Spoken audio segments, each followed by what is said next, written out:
Trump ಘೋಷಣೆಯ ಬಳಿಕ Iran ಕೆರಳಿ ಕೆಂಡವಾಗಿದೆ America ವಿರುದ್ಧ ತಿರುಗಿ ಬಿದ್ದು ತಪರಾಕಿಯನ್ನು ಹಾಕಿದೆ ಇರಾನ್.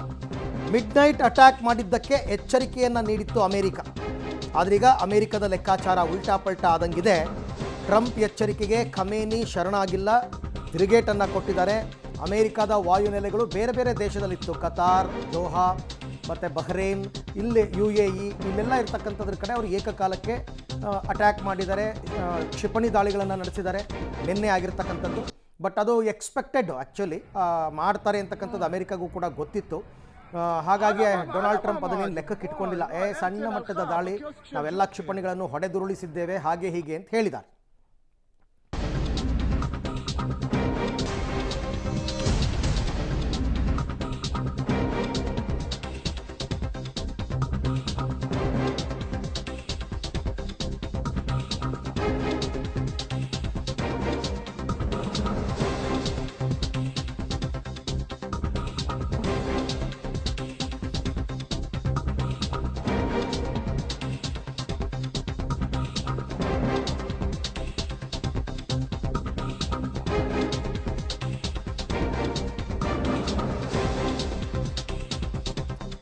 ಇರಾನ್ ವರ್ಜನ್ ಅನ್ನ ಗಮನಿಸ್ತಾ ಇದ್ದೀರಾ ನೀವು. ಇರಾನ್ನ ವಿದೇಶಾಂಗ ಸಚಿವರು ಇಸ್ರೇಲ್ಗೆ ಹೇಳ್ತಾ ಇದ್ದಾರೆ, ಮೊದಲು ನೀವು ಕದನ ವಿರಾಮಕ್ಕೂ ಮುಂಚೆ ನಮ್ಮ ಮೇಲೆ ದಾಳಿ ಮಾಡ್ತಾ ಇದ್ದಾಳೆ, ನಮ್ಮ ರಾಜಧಾನಿ ಮೇಲೆ, ಆ ದಾಳಿನ ನಿಲ್ಲಿಸ್ರಪ್ಪ ನೀವು, ಆಮೇಲೆ ಮಿಕ್ಕಿದ ಮಾತುಕತೆಗಳನ್ನ ಆಡೋಣ ಅಂತ ಇರಾನ್ ಹೇಳ್ತಾ ಇದೆ. ಅಲ್ಲಿಗೆ ಈ ಟ್ರಂಪ್ ಪ್ರಸ್ತಾಪ ಮಾಡಿರುವಂತಹ ಕದನ ವಿರಾಮದ ಪ್ರಪೋಸಲ್ ಅನ್ನ ಇರಾನ್ ನಿರಾಕರಿಸ್ತು ಅಂತ ಅಲ್ಲ, ಅದನ್ನ ಅಕ್ಸೆಪ್ಟ್ ಮಾಡೋಕ್ಕೂ ಮುಂಚೆ ನಮ್ಮ ಮೇಲೆ ಅಟ್ಯಾಕ್ ಮಾಡ್ತಾ ಇದ್ದಾರೆ, ನಮಗೆ ಹೊಡಿತಾ ಇದ್ರಲ್ಲ, ಅದನ್ನ ಫಸ್ಟ್ ಸ್ಟಾಪ್ ಮಾಡಿಸ್ಲಿ ಅಂತ.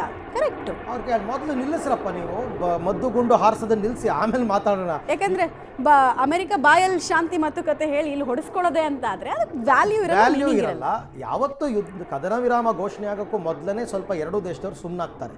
ಮಾತುಕತೆ ನಡೆಯೋ ಸಂದರ್ಭದಲ್ಲಿ ಯಾರು ಫೈಟ್ ಮಾಡಲ್ಲ, ಆಮೇಲೆ ಅದು ಒಪ್ಪಂದ ಜಾರಿಗೆ ಬರೋದು. ನೀವು ಒಂದು ಕಡೆ ಬಾಂಬ್ ಹಾಕ್ತೀರಾ, ಇನ್ನೊಂದು ಕಡೆ ಕದನ ವಿರಾಮ ಅಂತೀರಾ, ಮೀನಿಂಗ್ಲೆಸ್ ಅದು.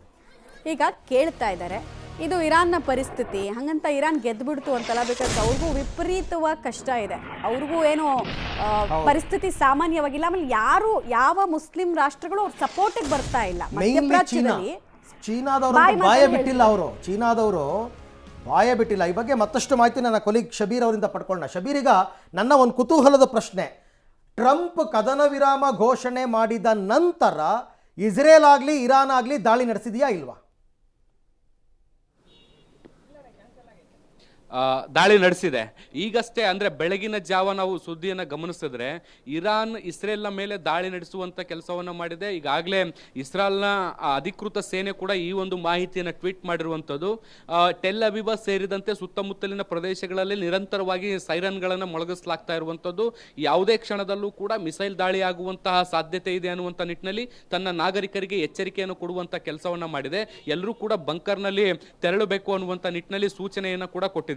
ಅಲ್ಲಿಗೆ ಒಂದಂತೂ ಸ್ಪಷ್ಟ, ಅಮೆರಿಕ ಅಧ್ಯಕ್ಷರು ಈ ಒಂದು ಟ್ವೀಟ್ ಅನ್ನು ಮಾಡಿದ ಬಳಿಕವೂ ಕೂಡ ಇರಾನ್ ಇಸ್ರೇಲ್ನ ಮೇಲೆ ದಾಳಿಯನ್ನು ನಡೆಸ್ತಾ ಇರುವಂತದ್ದು ಬಹಳ ಸ್ಪಷ್ಟವಾಗಿರುವಂತದ್ದು.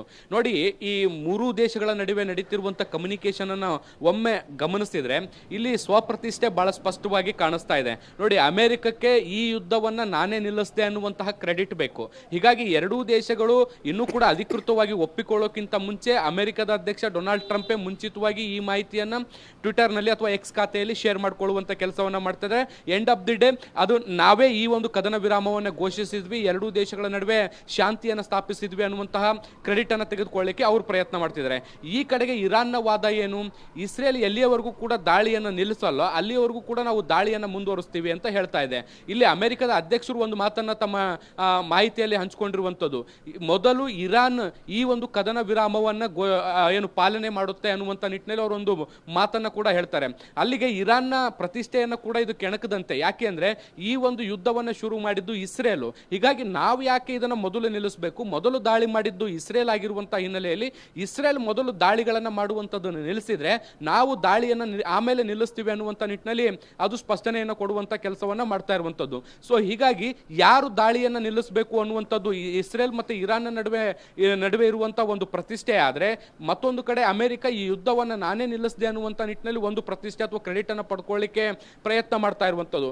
ಈ ಕ್ರೆಡಿಟ್ ವಾರ್ನಲ್ಲಿ ಅಥವಾ ಸೋಲು ಗೆಲುವಿನ ಲೆಕ್ಕಾಚಾರದಲ್ಲಿ ಮತ್ತಷ್ಟು ಸಂಘರ್ಷ ಮುಂದುವರಿಯುವಂತ ಸಾಧ್ಯತೆಗಳು ಕೂಡ ಕಾಣ್ತಾ ಇದೆ. ಅರವಿಂದ್, ರೈಟ್, ಹಾಗೆ ಸಂಪರ್ಕದಲ್ಲಿ ಶಬೀರ್, ನಿಮ್ಮ ಜೊತೆ ನಾನು ಮತ್ತೆ ಮಾತನಾಡ್ತೀನಿ. ಅಲ್ಲಿಗೆ ಡೊನಾಲ್ಡ್ ಟ್ರಂಪ್ ಕದನ ವಿರಾಮ ಘೋಷಣೆ ಮಾಡಿದ ಮೇಲೂ ಕೂಡ ಪರಸ್ಪರ ದಾಳಿ ಪ್ರತಿದಾಳಿ ನಡೀತಾ ಇದೆ ಅಂತಂದ್ರೆ ಆಕ್ಚುಲಿ ಆಪರೇಷನ್ ಸಿಂಧೂರ್ ಟೈಮ್ ನಲ್ಲೂ ಕದನ ವಿರಾಮ ಘೋಷಣೆ ಆಯ್ತು, ಬಟ್ ಸ್ಟಿಲ್ ಪಾಕ್ ನಿಂದ ನಮ್ಮ ಮೇಲೆ ಅಟ್ಯಾಕ್ ಆಗ್ತಿತ್ತು. So, ಕಮ್ಯುನಿಕೇಶನ್ ವಿಚಾರ ಇಂಪಾರ್ಟೆಂಟ್ ಅಲ್ಲಿ. ಸೊ ಈಗ ಅಲ್ಲಿಗೆ ಯುದ್ಧ ವಿರಾಮ ಅಥವಾ ಕದನ ವಿರಾಮ ಅಂತಕ್ಕಂಥದಕ್ಕೆ ಯಾವುದೇ ಬೆಲೆ ಇಲ್ಲ ಅಂತ ನಾವು ಕನ್ಕ್ಲೂಷನ್ಗೆ ಬರಬೇಕಾಗುತ್ತೆ.